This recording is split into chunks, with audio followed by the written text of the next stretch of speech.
नमस्कार, मैं हूं आपके साथ कविता राणा।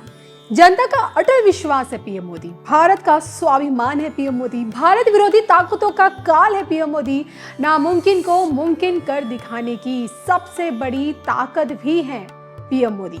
जी हाँ, इस वक्त देखिए मोदी नाम का डंका पूरे विश्व में बज रहा है। आलम यह है कि उनकी जो लीडरशिप है ना, वो दुनिया के लिए एक मिसाल बन चुकी है। 2014 से लेकर अब तक मोदी मैजिक बरकरार है, तभी तो बैक टू बैक मिली प्रचंड जीत से अगर देश भगवामय हो रहा है तो वहीं दुश्मनों के दांत खट्टे हैं। मैं ना कभी देश को झुकने दूंगा और ना ही कभी मिटने दूंगा, इसी संकल्प और शिव भक्ति ने पीएम मोदी को हमेशा से आगे बढ़ाया है और अपने बढ़ते हुए अपने इसी कारवां को आगे बढ़ाते हुए पीएम मोदी अब पुराने सारे रिकॉर्ड्स भी तोड़ रहे हैं। शिव भक्त पीएम मोदी एक बार फिर एक नया इतिहास रचने जा रहे हैं। 10 जून को पीएम मोदी देश के प्रथम प्रधानमंत्री जवाहरलाल नेहरू जी के कार्यकाल का रिकॉर्ड तोड़ देंगे और एक नया कीर्तिमान स्थापित करते हुए नेहरू जी को पछाड़ेंगे और निर्वाचित प्रधानमंत्री के रूप में सबसे लंबे समय तक प्रधानमंत्री बन जाएंगे। अब आप इसे जनता का विश्वास कहें या फिर शिव के प्रति सच में पीएम मोदी की अगाध भक्ति, ज्योतिष दृष्टि से भारत की सत्ता पर इतने लंबे समय तक बने रहने की ताकत एक साधारण व्यक्ति के बस में नहीं है। और यही कारण है कि प्रभावशाली कुंडली और शिव भक्ति ने पीएम मोदी को सत्ता के तख्त पर अब तक बनाए रखा है। लेकिन इसके बाद क्या? सत्ता के शीर्ष पर आसीन यही शिव भक्ति क्या आगे चलकर पीएम मोदी को किसी और मंजिल तक पहुंचाएगी या फिर यूं कहें कि पीएम मोदी को कैलाशवासी भी बना सकती है? इस पर कैलाश के दर्शन कर चुके स्वामी योगी की भविष्यवाणी क्या कहती है, जो सच में आईना दिखाती है भविष्य का? देखिए इस वीडियो में। ने आपके बहुत सारे पॉडकास्ट हैं कैलाश मानसरोवर की अलग दुनिया को, उनके रहस्यों को आपने लोगों के बीच में उजागर करने की कोशिश की है। अब देखिए ना, हमारे देश के प्रधानमंत्री नरेंद्र मोदी जी, आप भी जानते हैं कितने बड़े शिव भक्त हैं और बताया तो जाता है कि 1988 में उन्होंने भी कैलाश पर्वत की यात्रा की थी और तीर्थयात्री के तौर पे जब उस वक्त क्या होता था कि 200 प्रतिभागियों में से सिर्फ 40 तीर्थयात्रियों को चुना जाता था। उस समय की बात है ये, जिसमें से नरेंद्र मोदी जी भी थे और कहते बड़ी तपस्या करके काफ़ी कठिनाई भरी उन्होंने यात्रा की। अब आज का समय ऐसा है कि मैं शॉर्टकट में जानना चाहती हूँ, क्या यही कैलाश पर्वत एक शिवदूत की अंतिम मंजिल है? कैलाश पर्वत अपने आप में एक बहुत बड़ा रहस्य है। आपने जो कहा कि वो यात्रा आज भी तपस्या ही है, वो यात्रा आज भी लग्जरी नहीं है। हाँ, करने में हम लोग 4 लाख 3.5 लाख रुपए देते हैं और करते हैं, महंगी तो है क्योंकि उसके वीजा और खर्चा ज्यादा होता है, नो डाउट। पर वो यात्रा सबके लिए मैं मानता हूं है भी नहीं। वो तो कैलाश जब बुलाते हैं तभी हम जा पाते हैं। और कैलाश के अंदर भी परिक्रमाओं का 3 विस्तार है। बाहर की परिक्रमा कर ली, लेकिन एक इनर कोरा भी होता है, उसके लिए तो विशेष कृपा की आवश्यकता है, मैं मानता हूं। और मैं अपने अनुभवों के आधार पर बताता हूं कि यस, ये कृपा ही है। जो कभी निर्धारित करता है कि मैं कर लूंगा यात्रा, वो नहीं कर पाता है, और जो नहीं सोचा है उसको बुला भी लिया जाता है। ये एकमात्र ऐसी यात्रा है जिसमें पूरे नेपाल से जब आप प्रारंभ करते हो, चाइना के भीतर आप कैलाश पर्वत है, तो उस यात्रा में आप कोई मंदिर नहीं देखते हो, कोई मूर्ति नहीं देखते जी। मुझे खुशी है इस चीज की। मैं कई चीजों में मतलब विरोध कर भी लूं चाइना के गवर्नमेंट का, पर हमारी पवित्रता का ध्यान रखने के लिए उन्होंने पूरा ध्यान रखा कि झील के अंदर जो लोग गंद करते थे उनको रोका नहाने के लिए। मैंने अपनी आंखों से देखा हुआ है लोग क्या क्या गंदगी वहां भी करते हैं।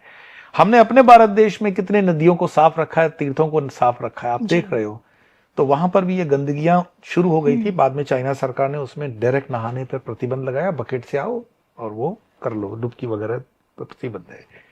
और साथ में प्लास्टिक के कचरे वगैरह पे भी काफी प्रतिबंध है, क्योंकि वहां का एटमॉस्फेयर ऐसा है कि आपको सुविधाएं बहुत कुछ नहीं दी जा सकती है। दूसरा, लोग उस चीज को समझते ही नहीं है कि समुद्री सतह से वो तीर्थ बहुत ऊपर है, इसीलिए आपको खान पान का संयम स्वयं से रखना चाहिए। तो ये तपस्या हो ही गई। आपको तला हुआ नहीं लेना है, सॉलिड फूड नहीं लेना है, लिक्विड पे रहना है। नहीं रहते हो तो ऊपर गैस ट्रबल और वो सबसे बीमार हो गए, नीचे आना ही पड़ेगा आपको। आपका लक्ष्य क्या है कि वो स्थान अपने जीवन में पूरा आत्मसात कर लें, ताकि मरने के क्षण तक, जन्मों जन्मों तक वो आपको अनुभव बना रहे। न उसको लेते हुए आप उसको पिकनिक की तरह लेते हो, रील बनाने के हिसाब से लेते हो, तो मैं समझता हूँ वो जगह वैसी नहीं है। वाइब्रेंट जगह है और हमारे महाअवतार बाबा जी से जुड़ी हुई जगह है वो। और मैं बिल्कुल कहूँ कि जिसको थोड़ी भी सेंसिटिविटी है, जो इन चीज़ों के विषय में थोड़ा जुड़ सकता है, वो उसको अनुभव करेगा प्रत्यक्ष, और उसके प्रत्येक पल को, प्रत्येक क्षण को, प्रत्येक दृश्य को वो अनुभव करते जब भीतर हम जब ध्यान करते हैं या हम चिंतन करते हैं तो बड़ा आनंद आता है। कैलाश के विषय में मुझे जब जब भी कहा जाता है मैं बड़ा अभिभूत हो जाता हूँ। मेरे जीवन की वो यात्रा हमेशा से एक अद्भुत यात्रा है और आने वाले वर्षों में मैं इसको जारी भी रखूंगा। और मैं चाहूंगा कि ये प्रार्थना हम सब करें कि कैलाश से आपको दोबारा से बुलावा आ जाए। हाँ, और हम सब प्रयास करें उस तक पहुंचने का। जैसे कई यात्राएं तो हम बार बार करते हैं, पर कैलाश एक बार कर लेनी चाहिए। अद्भुत यात्रा है। मोदी जी तो कर चुके हैं। देखिए, आप और बहुत से लोग बोलते हैं मोदी जी कार्यकाल पूरा कर पाएंगे, नहीं कर पाएंगे। मैं ये समझना चाह रही थी कि क्या अंतिम मंजिल उनकी कैलाश पर्वत ही है? शिवदूत लोगों को उनमें दिखता है। ये तो वही अपना अंतिम लक्ष्य वही निर्धारित करेंगे, वही बता सकते हैं। महाराष्ट्र के अंदर मराठी लोग जो हम हैं महाराष्ट्र में, जब हम धरती छोड़ देते हैं, मतलब पंचमहाभूत का ये शरीर टूट गया, तो स्वर्गीय लिखते हैं हम लोग मराठी में, कैलाशवासी कई लिखते हैं। जैसे होता है ना लेट, इंग्लिश में लिखते हैं let so and so, Marathi में लिखते हैं कई। कई मीन्स कैलाशवासी। तो शिव भक्त का एक मतलब ये प्रेयर है कि मेरे जो ये ग्रॉस बॉडी है ये तो चला जाए, कोई बात नहीं, स्थूल शरीर, पर मेरा सूक्ष्म शरीर मेरे मरने के बाद कैलाश पहुंचे। हम कैलाश के निवासी होना चाहते हैं। तो कैलाश का निवासी मरणोपरांत हुआ जाता है, ऐसा महाराष्ट्र का कल्चर कहता है। कई लिख कर जीवन जीते हुए मैं आपको बताऊं कि भारत सेवा संघ के जो स्थापक स्वामी रहे, उन्होंने 6 महीने रह करके वहां कैलाश पर जो रिसर्च वगैरह किया और पुस्तक लिखी कैलाश पर, अद्भुत। और वो पुस्तक भी पढ़ने लायक ही है, अमेजोन पे मिल भी जाती है। स्वामी प्रणवानंद जी की पुस्तक है। और मैं कहूंगा कि आप कैलाश नहीं भी जा सकते हो, कोई बात नहीं, एक बार आप हिंदी में या अंग्रेजी में स्वामी प्रणवानंद जी की वो पुस्तक अमेजोन से खरीद के पढ़े। कैलाश अद्भुत पुस्तक, मतलब उन्होंने वहां 6 महीने रह करके उस पुस्तक को लिखा है और उसके आगे भी उनके प्रवास रहे होंगे।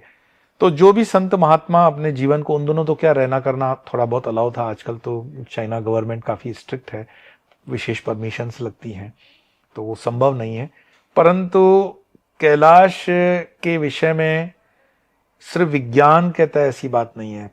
बौद्ध धर्म है, जैन धर्म है, सिख धर्म है, ये सब धर्मों में भी कैलाश की महिमा गाई गई है। तिब्बतन, लोकल तिब्बतन जितने भी दर्शन है वो भी उसकी महिमा गाते हैं। कैलाश इस पूरे ब्रह्मांड का आप मानो, पूरे धरती के अगर उसकी रचना देखोगे तो जैसे समस्त भूमंडल का शिवलिंग है और पूरा शिवलिंग की उसकी रचना है। और अगर उसको सैटेलाइट की फोटो से देखोगे तो प्रत्येक पल का उसका जो दर्शन होता है सूर्य की रोशनी के कारण हर बार का, अद्भुत, अविस्मरणीय।